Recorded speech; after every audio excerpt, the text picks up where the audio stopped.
Jadi di dalam bahagian nun mati dan tanwin ini, yang pertama sekali kita nak mengenal huruf-huruf halqi yang dinamakan halqi tadi itu. Apabila nun mati ataupun tanwin, maknanya tanwin itu baris dua lah, sama ada baris dua atas, baris dua hadapan, ataupun baris dua di bawah, bertemu dengan salah satu huruf-huruf halqi.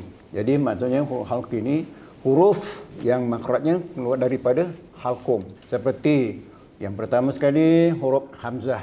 Hamzah tu letaknya di pangkal halqum bersama kawan-kawannya iaitu huruf ha. Kemudian naik sedikit di tengah halqum huruf ha. Kemudian huruf ain. Dan di hujung halqum tu terdapat di situ dua huruf iaitu huruf ghain dan huruf kha. Jadi kesemua enam huruf ini apabila nun mati bertemu dengan salah satu daripada huruf yang enam ni, maka itulah yang dinamakan izhar. Izharnya macam mana banyak?